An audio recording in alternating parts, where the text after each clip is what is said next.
Breaking news tonight, the president revealing he was going to have a secret meeting tomorrow at Camp David with the leaders of the Taliban. But he's decided to cancel and suspend the peace negotiations, laying out his entire rationale on Twitter. Let's get right to CNN White House reporter Sarah Westwood. Sarah, what is the president saying?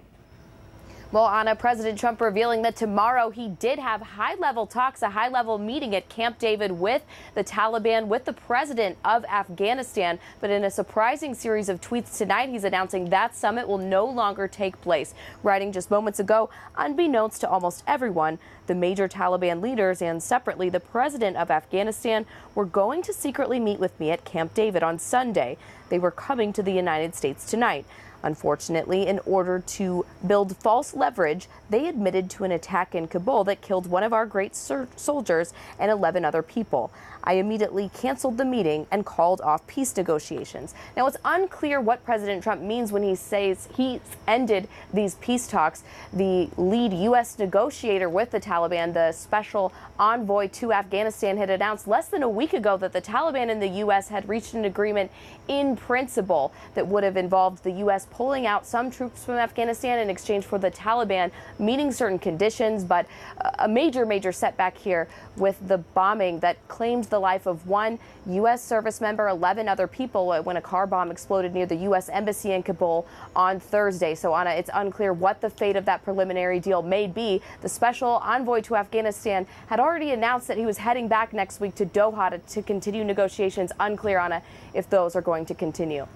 Okay, Sarah Westwood, we know you will come back to us if you get more information, but let's discuss with our analysts and our reporters. CNN military analyst and former Pentagon and State Department spokesman, retired Rear Admiral John Kirby is with us. New York Times columnist and Pulitzer Prize winning journalist Nicholas Kristof is here, and CNN Pentagon reporter Ryan Brown is with us as well. Admiral Kirby, before we even begin to talk about Trump and how he revealed this on Twitter, first, I want to ask you about the significance, this idea of trying to get Taliban leaders to the U.S. for the first time. Yeah, truly remarkable if true. I mean, just stunning. We have not allowed them on U.S. soil, at least since we started combat operations there in 2001, and for good reason, because we don't want them to rule Afghanistan again, and they are very much and have been the enemy, at least one of our enemies in Afghanistan. This would give them, regardless of whether the talks were successful or not, this would give them a boost of political legitimacy that they don't deserve, certainly not at this stage in negotiations, at least that we've seen, and would be a huge propaganda victory for them, not to mention, I think, a slap at the Afghan government and President Ghani when they haven't really even been brought in appropriately to these discussions to this point. Ryan, the president cited the killing of a U.S. soldier as the reason he broke off this secret meeting no one previously knew about. But 16 U.S. troops have been killed in combat this year in Afghanistan. He was still planning on hosting the Taliban at Camp David. Does his explanation hold water? Well, it's an interesting explanation, Anna. As you mentioned, there have been a number of combat deaths in Afghanistan this year, many of which have been claimed by the Taliban. This one did take place in Kabul, close to the headquarters where the international forces are located. It was a little bit more high profile. As the president noted, several Afghan civilians were killed as well. And this has actually led many in the Afghan government to call for a suspension or at least pause to some of these peace negotiations. However, officials familiar with the matter are telling CNN that this, in fact, the decision to call off this round of talks in Camp David was actually made by the White House and the State Department, not by the Afghan government, despite them asking for these talks to be called off. And it's not clear at this time whether the talks are permanently called off, whether this suspension will continue. Officials are planning for potential future meetings, we're being told. So where these talks are right now is not entirely clear. Nick, what do you make of the reason President Trump is giving, at least publicly, for canceling the secret Camp David meeting with the Taliban, pinning it on the death of a U.S. soldier this week? Well, to me, the explanation simply doesn't compute. It doesn't compute partly for the reason that you said, that indeed there have been a lot of other American deaths there. But in addition, this bombing that he refers to happened Thursday morning Afghanistan time, or Wednesday night our time. And so it seems odd that he would only be canceling now when, in fact, planes would be in the air bringing people here. And so I wonder if it wasn't, in fact, something else. And I think one One plausible reason would be that President Ashraf Ghani had a lot of reservations. He was he was very concerned about the proposed deal, and especially in the run-up to the Afghanistan elections. I think he didn't want to have a deal that made it look to Afghans as if the U.S. was pulling out. So I think he may have refused to show up, and it would be impossible for a president to meet with the Taliban without President Ghani. And look, in addition, I mean, John Bolton seems to have been pretty much frozen out of the discussions. He may have had a fit, and President Trump may also have simply realized that the political implications of bringing the Taliban to Camp David and meeting with them and having images of him celebrating with them a peace agreement really wouldn't look good. So I wonder if it wasn't some combination of these other factors rather than the one that he mentioned. So what do you see as the impact then on the ongoing negotiations for a U.S. troop withdrawal? So well, look, I was stunned by this, but my best guess is that at the end, this is going to be more of a bump than a permanent halt to the process we've been in.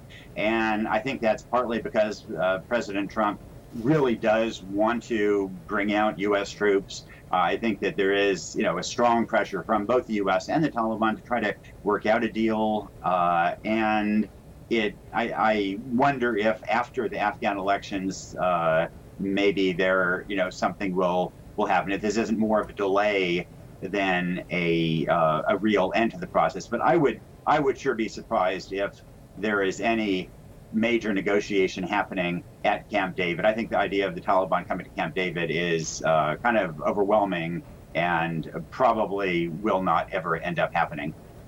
Admiral, what could the U.S. hope to accomplish in a meeting like this?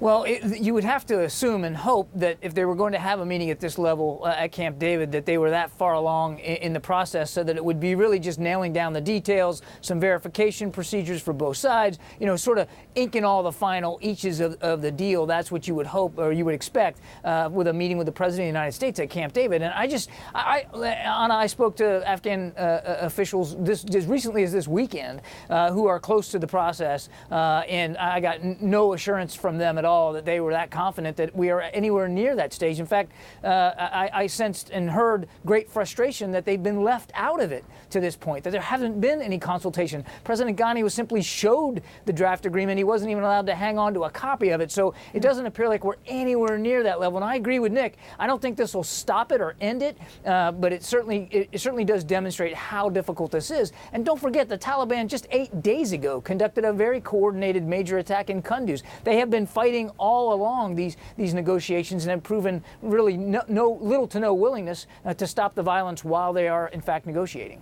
And Admiral Kirby, the fact that the president made this announcement on Twitter. Yeah, I wish I could say I was stunned by that. I'm more stunned by the invitation to the Taliban to Camp David and the fact that they thought that they were far enough along to have this meeting than I am that he did it on Twitter and canceling it on Twitter. Seems to be a modus operandi for this president. This is the way he conducts policy. There is no real process, no interagency discussion. As Nick pointed out, John Bolton seems to be man left out here. This is just the way this guy continues to conduct foreign policy. But why publicize it if the meetings were going to be secret in the first place and now they're not even happening? Why publicize it? Because I think, again, I think I keep going back to what Nick said because I think what he said was very prescient. I think there's probably more reason to this than just the fact that there was an attack in Kabul, and I think he's covering for that. I think he wanted to be the one to say he canceled it, he stopped it, he ended it, and it's the Taliban's fault, when actually it's probably much more complex than that. Ryan, what does this breakdown of talks then mean for the 14,000 U.S. troops still stationed in Afghanistan? Well, it's a great question, Anna. The president and his chief negotiator, Ambassador Khalilzad, had both said that the plan was to withdraw a significant number of those troops, going from about 14,000 down to 8,600 within about 125 days after the signing of an agreement. Now that the agreement's fate appears to be in a bit of jeopardy, it's unclear exactly what's going to happen to that troop drawdown. You know, the chairman of the Joint Chiefs of Staff, General Joseph Dunford, he spoke on Thursday. He said that this deal was going to be conditions-based. He himself, you know, said, look, it's not clear that the Taliban are going to live up to this deal and that they're going to have to watch this carefully. And he said that if the Taliban don't kind of play ball here, that he wouldn't be surprised if these negotiations unraveled. Again, foreshadowing perhaps a little bit that the complexity of dealing with this insurgent group that is waging a very violent, very active assault on the Afghan government as these talks are ongoing.